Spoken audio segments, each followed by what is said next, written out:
Hay un momento antes de la caída, ese instante donde todavía estás en el borde, donde podrías retroceder, donde la seguridad todavía te llama.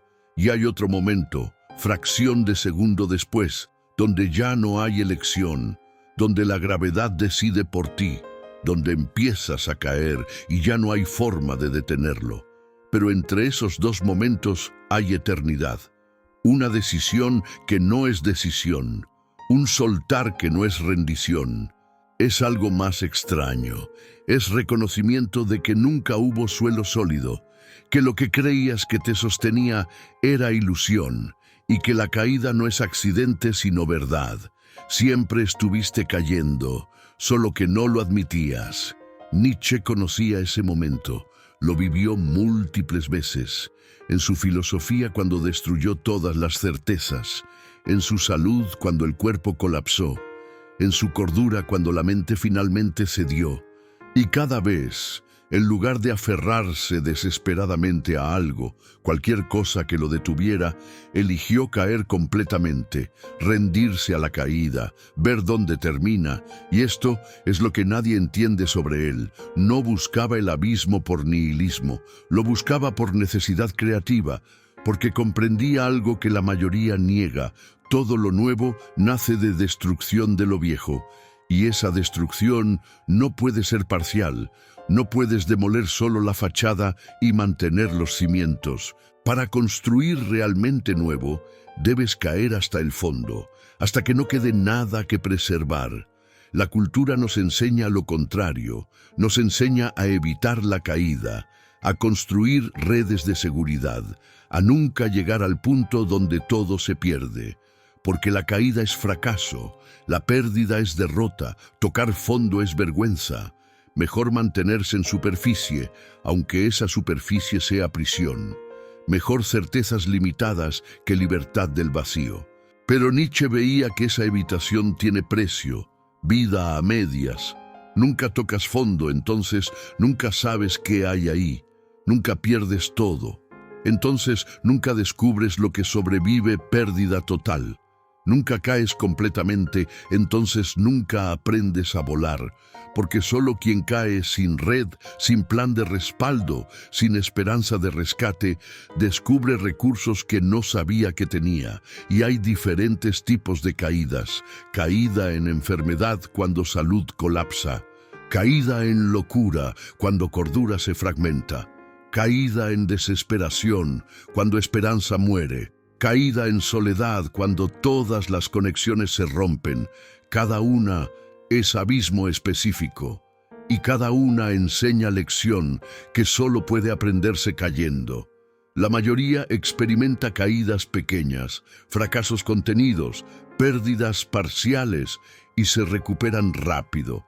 Vuelven a seguridad conocida, pero esas caídas no transforman porque no llegan suficientemente profundo. Solo la caída que te lleva hasta donde no hay fondo, donde no hay forma de medir qué tan profundo estás, esa caída puede realmente transformar. Porque en esa caída pierdes todos los puntos de referencia. No sabes dónde está arriba o abajo. No sabes quién eres sin las estructuras que te definían. No sabes qué es real cuando todas tus certezas se revelaron como construcciones frágiles. Y en esa pérdida total de orientación, algo extraordinario puede suceder. Puedes empezar de nuevo, completamente, sin arrastrar nada del pasado que colapsó. Y entonces la caída se revela como lo que siempre fue. No castigo sino oportunidad. No destrucción sino liberación. No fin sino comienzo. Pero comienzo que solo es posible después de fin radical. Muerte que debe preceder a renacimiento. Nietzsche lo sabía, por eso no evitaba el abismo, lo buscaba, sabiendo que contiene semillas de lo que todavía no existe. El abismo no es oscuridad vacía, es espejo, el espejo más honesto que jamás encontrarás, porque refleja lo que realmente eres cuando todas las máscaras se queman, cuando todos los roles colapsan. Cuando todas las identidades construidas se revelan como lo que son, ficciones útiles, pero ficciones al fin. Y lo que ves en ese espejo aterroriza, no porque sea monstruoso necesariamente, sino porque es desconocido. Porque pasaste toda tu vida construyendo imagen de ti mismo, positiva o negativa pero coherente, una narrativa que explica quién eres. Y el abismo destruye esa narrativa, te muestra que eras más complejo, más contradictorio, más múltiple de lo que la narrativa permitía. Nietzsche veía esto claramente, decía que la mayoría no puede soportar verse realmente. Por eso construyen tantas defensas, tanto autoengaño, tanta distracción. Porque si se detuvieran, si miraran honestamente, verían cosas que no quieren ver, debilidades que niegan, impulsos que reprimen, vacíos que llenan compulsivamente con ruido. El abismo quita todas las distracciones. No hay dónde huir, no hay con qué llenar el vacío. Solo tú y tu reflejo sin filtros, y ese reflejo incluye todo. Los aspectos que celebras y los que niegas, tus fortalezas y tus sombras, tu capacidad de amor y tu capacidad de crueldad, todo expuesto simultáneamente, sin posibilidad de selectividad. Y la mayoría, cuando se ve así, retrocede horrorizada. Ese no soy yo, dicen, pero sí eres. Eso también eres. Y mientras lo niegues, te controla desde las sombras. El abismo te fuerza a reconocer, sí, esto también soy yo. No solo esto, pero también esto. Y ese reconocimiento, aunque doloroso, es liberador. Porque mientras niegas partes de ti, esas partes operan inconscientemente, sabotean tus planes. Emergen en momentos inoportunos, controlan tus reacciones sin que entiendas por qué. Pero cuando las reconoces, cuando las ves en el espejo del abismo y dices, sí, esto también soy yo, pierden poder inconsciente, se vuelven material con el que puedes trabajar conscientemente. Nietzsche llamaba a esto amor fati, en su forma más profunda. No solo amar tu destino, sino amar tu ser completo, incluyendo las partes que la moral condena, incluyendo las sombras que preferirías no tener, porque todas son parte de tu fuerza vital, y negar partes de tu vitalidad te debilita. Aceptarlas, no indulgarlas ciegamente, sino reconocerlas, te hace completo. Pero este reconocimiento requiere coraje específico, coraje de ver sin juzgar, porque el juicio te hace retroceder. Esto es malo, no debería ser así, pero el abismo no juzga, solo muestra. Y si puedes ver sin juzgar, simplemente observar lo que eres con curiosidad en lugar de condena, el espejo se vuelve maestro en lugar de torturador. Y hay más, el espejo también muestra lo que podría ser, potenciales no actualizados, fuerzas no expresadas, posibilidades que negaste porque no cabían en tu autoimagen construida. El abismo revela que eres más vasto de lo que pensabas, no solo más oscuro, sino también más luminoso, capaz de más de lo que te permitiste imaginar. Por eso Nietzsche decía que el abismo es creador, no solo destruye sino que revela, y lo que revela es material bruto de tu ser, sin procesar, sin pulir, sin civilizar, y desde ese material bruto puedes crear, pero primero debes verlo, y solo el abismo lo muestra sin censura. La práctica entonces, cuando caes, cuando todo colapsa, no evites mirarte. No te distraigas con culpa o autocompasión, simplemente mira. ¿Qué ves en el espejo del abismo? ¿Qué aspectos de ti mismo emergen cuando todas las estructuras se quiebran? No para juzgarlos, sino para conocerlos, porque conocerlos es primer paso para trabajar con ellos conscientemente. Pero el abismo no solo muestra, también quema. Y lo que quema es todo lo que no es esencial, todas las identidades prestadas, todos los valores heredados, todas las certezas que adoptaste sin examinar. Todo eso arde en el abismo, y el proceso duele. Porque esas construcciones se sentían como tú. Perderlas se siente como muerte. Nietzsche comparaba esto con fuego alquímico. No fuego que destruye indiscriminadamente, sino fuego que purifica, que separa lo esencial de lo accesorio, lo auténtico de lo fingido, lo viviente de lo muerto. Y solo lo que sobrevive ese fuego merece reconstruirse después. Piensa en tu identidad actual. ¿Cuánto de ella es realmente tuya? ¿Cuánto es lo que te dijeron que deberías ser?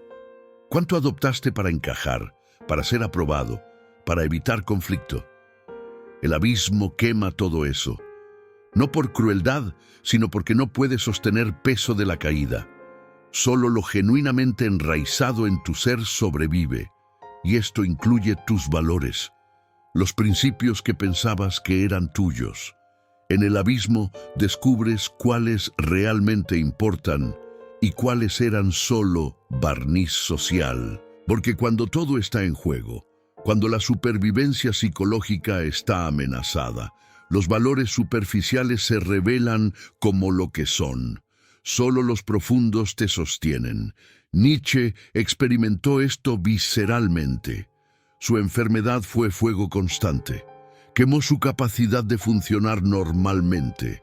Quemó sus ambiciones académicas. Quemó sus relaciones sociales. Y lo que sobrevivió a ese fuego fue su impulso filosófico esencial. Eso no podía ser quemado porque era él. Todo lo demás era accesorio.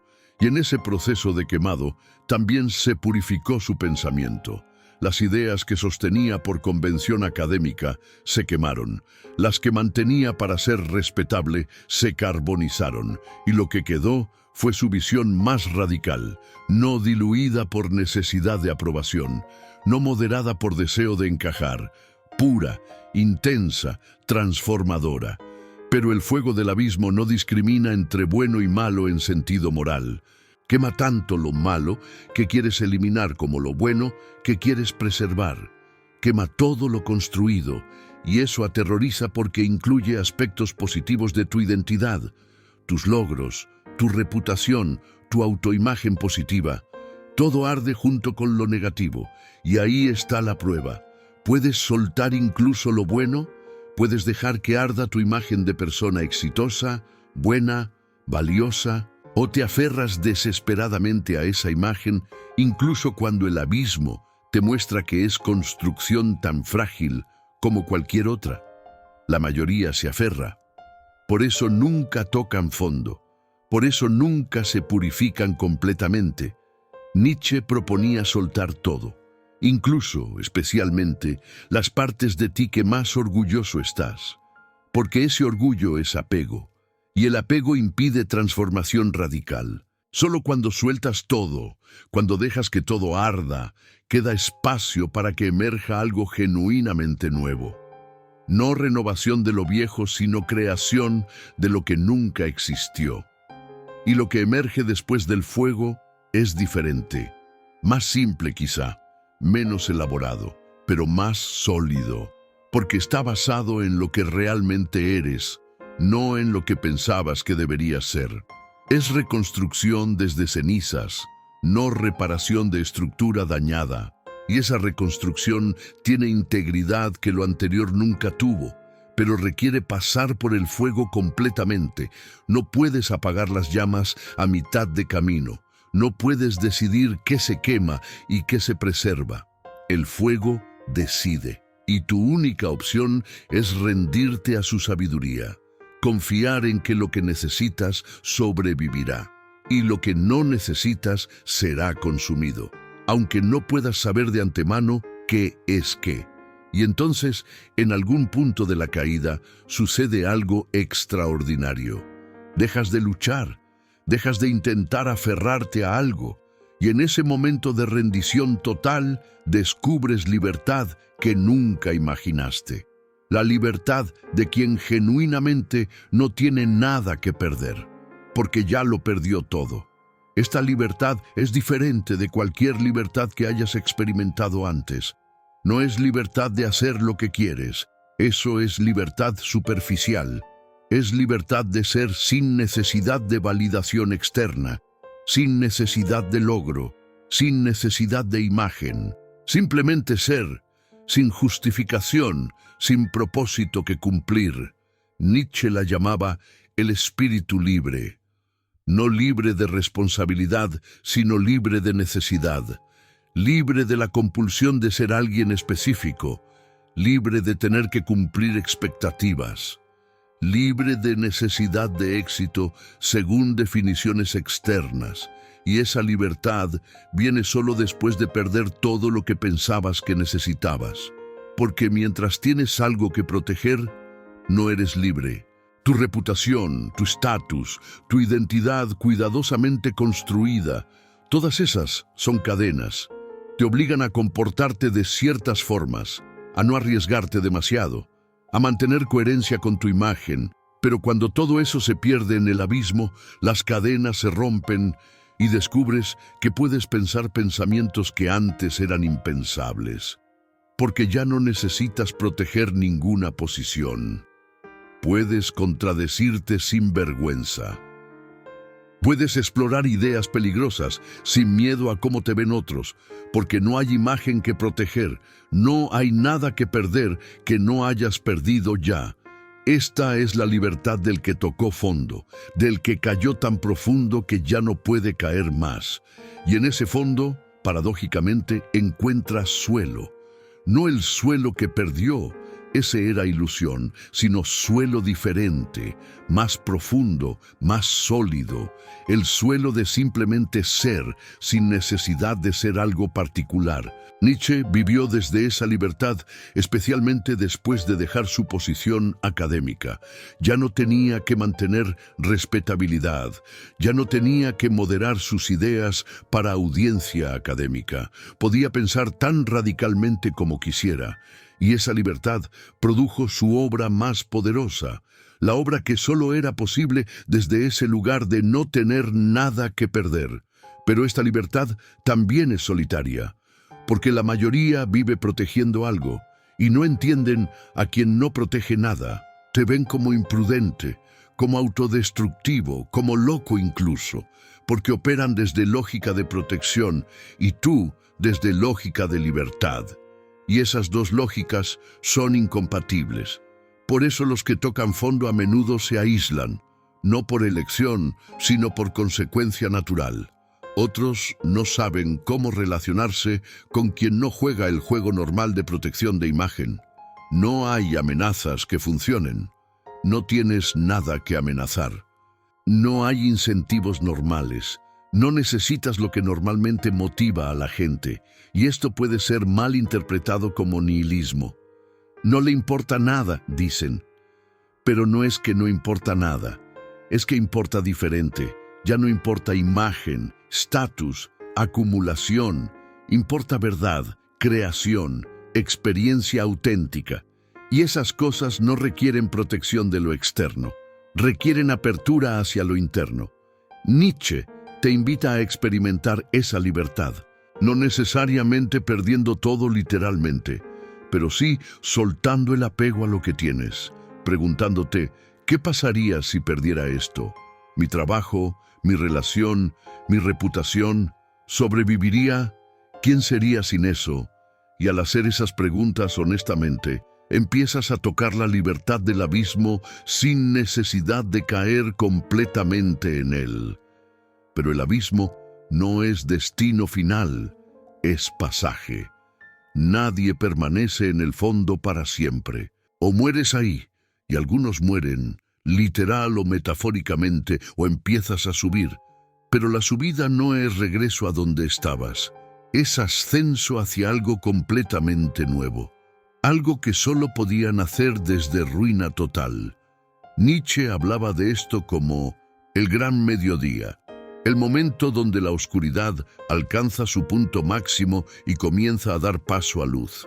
Pero no luz que regresa a lo familiar, luz diferente, iluminando paisaje que no existía antes. Porque el descenso al abismo transformó el territorio completo, y lo que nace desde ahí tiene cualidades específicas. Primero, Autenticidad radical. Ya no es construcción basada en modelos externos, es expresión de lo que sobrevivió el fuego, de lo que era suficientemente esencial para no quemarse. Eso ahora puede expresarse sin las capas de condicionamiento social que lo ocultaban. Segundo, simplicidad. No simplicidad como reducción, sino como eliminación de lo superfluo. Todo lo que era complicación innecesaria se quemó. Lo que queda es esencial, y lo esencial es siempre más simple que lo elaborado. No porque sea menos, sino porque es más concentrado. Tercero, poder. No poder sobre otros, sino poder vital. La fuerza que estuvo contenida por estructuras que ya no existen, ahora puede fluir sin obstáculos internos. Se expresa directamente, sin censura, sin mediación, sin dilución. Es poder en estado puro, y ese poder transforma todo lo que toca.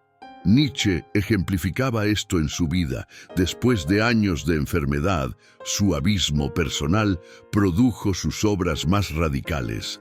Zaratustra, genealogía de la moral, Anticristo, escritas con intensidad que solo era posible desde alguien que había tocado fondo y emergido transformado, no curado de su enfermedad, pero transmutado por ella.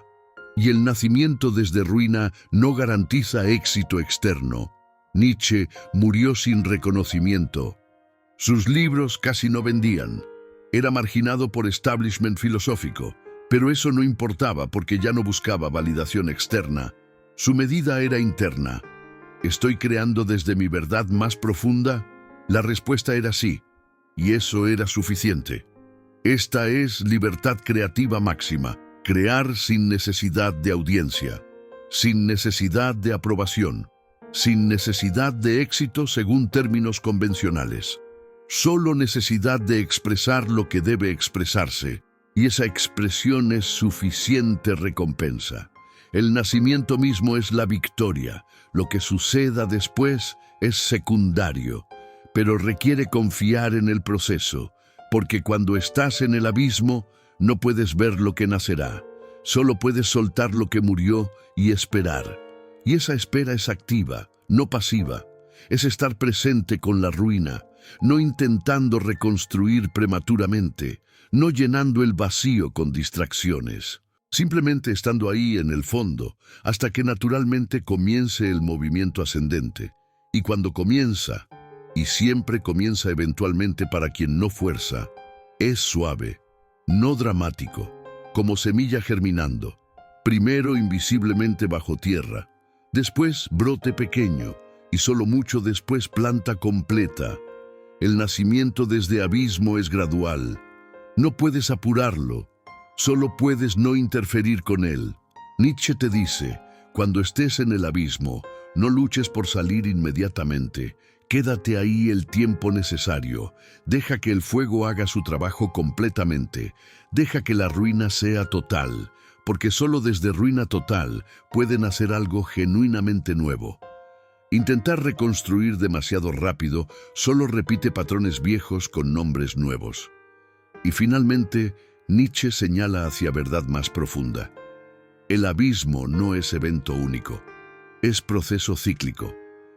Caes, te levantas, construyes y eventualmente caes otra vez, porque todo lo que construyes eventualmente se vuelve jaula y necesitas nuevo abismo para liberarte de esa nueva jaula. El ciclo es infinito mientras vives. Esto puede sonar deprimente, como Sísifus empujando piedra que siempre cae. Pero Nietzsche lo veía diferente. Veía belleza en el ciclo, porque cada descenso es diferente. Cada fondo revela dimensiones nuevas. Cada renacimiento crea formas que no existían antes. No es repetición monótona, sino espiral evolutiva. Y cada vez que caes habiendo caído antes, tienes sabiduría que no tenías la primera vez. Sabes que sobrevivirás. Sabes que hay otro lado. Sabes que el abismo, aunque aterrador, es también maestro. Y esa sabiduría cambia la experiencia. Ya no caes con pánico, sino con curiosidad. ¿Qué me mostrará esta vez? Esta es maestría. Poder caer conscientemente. No evitar el abismo cuando se presenta, sino entrar voluntariamente, sabiendo que destruirá algo, pero confiando en que creará algo también, como artista que destruye su obra para crear una mejor. No por odio a la obra, sino por amor a la creación continua. Nietzsche proponía vivir así, no aferrándote a ninguna forma como final, sabiendo que toda construcción es temporal, y cuando sientes que la construcción actual se volvió limitante, teniendo coraje de dejarla caer, de entrar al abismo otra vez, de morir y renacer no una vez, sino repetidamente. Y aquí está el test del eterno retorno aplicado al abismo. ¿Dirías sí a caer infinitamente? Sabiendo que cada vez perderás todo lo que construiste, que nunca alcanzarás estabilidad permanente, que la vida es ciclo constante de construcción y destrucción. ¿Dirías sí a eso? Si puedes, has comprendido, porque entonces ya no ves la caída como fracaso, sino como parte necesaria del proceso. No intentas evitarla, sino integrarla. La honras como honras el ascenso. Sabes que ambos son necesarios, que no puedes tener creación continua sin destrucción continua, que son aspectos del mismo movimiento vital, y esto te libera del miedo que paraliza a la mayoría, el miedo a perder lo que tienen, porque sabes que perderás. Eventualmente, todo lo que construyes caerá. Entonces, ¿por qué vivir en miedo constante de esa pérdida inevitable? Mejor construir sabiendo que es temporal, disfrutarlo mientras dura, y soltarlo cuando es tiempo de caer otra vez. Nietzsche vivió esto hasta el final. Su colapso en Turín fue abismo del que no regresó como él mismo. Pero incluso eso, desde cierta perspectiva, era parte del ciclo. La construcción llamada Friedrich Nietzsche cayó. Y lo que quedó después, el silencio, la ausencia, también es parte del proceso. No fin, sino transformación en forma que ya no reconocemos. En algún lugar, alguien sigue cayendo. No porque la caída no termine, sino porque eligió no aferrarse a nada que detenga la caída, porque comprendió que la seguridad de no caer es también prisión de no volar, que solo quien se rinde completamente a la gravedad descubre que hay formas de movimiento que la Tierra nunca permite. Nietzsche no te promete que el abismo sea cómodo, te promete que es transformador, que todo lo genuinamente nuevo nace desde destrucción de lo viejo. Y que mientras evites esa destrucción, mientras te aferres a estructuras que ya no sirven, permanecerás atrapado en formas que limitan lo que podrías devenir. El abismo es maestro cruel pero necesario. Quema sin piedad todo lo que no es esencial. Refleja sin censura todo lo que niegas, y en ese proceso brutal te libera, no ofreciéndote respuestas, sino destruyendo tus preguntas, no dándote identidad nueva, sino disolviendo todas las identidades hasta que solo queda presencia pura, sin forma fija. Y desde esa presencia puede emerger lo que Nietzsche señalaba, el creador. No artista en sentido convencional, sino cualquiera que crea su existencia en lugar de heredarla, que forja valores en lugar de adoptarlos, que construye significado donde antes solo había vacío. Esa es obra más alta, y solo es posible después del abismo, porque mientras tienes algo que perder, creas conservadoramente, proteges lo conocido, evitas riesgos que podrían destruir lo que tienes, pero después de perder todo, después de caer completamente, ¿qué te detiene? Nada externo, solo tu propia imaginación y coraje. Y esos son límites que puedes expandir infinitamente. Nietzsche te deja cayendo, no porque sea cruel, sino porque sabe que solo tú puedes hacer este viaje. Nadie puede caer por ti. Nadie puede enfrentar tu abismo, solo puedes hacerlo tú. Y la pregunta no es si caerás, caerás, todos caen eventualmente, sino cómo.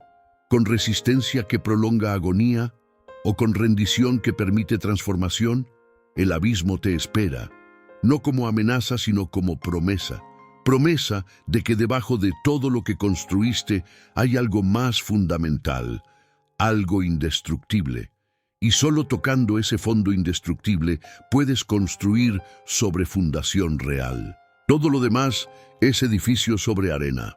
Bello quizá, pero destinado a colapsar. Mejor caer conscientemente que esperar colapso inconsciente. Suscríbete a Sueño Vivo y activa las notificaciones, porque cada video es invitación a mirar el abismo sin parpadear. Cada idea es práctica de soltar certezas que te limitan. Cada reflexión es recordatorio de que la caída no es fin, sino comienzo. El abismo no es tu enemigo, es tu maestro. Y la única pregunta que importa es, ¿tendrás coraje de caer cuando sea tiempo? La respuesta define todo lo demás.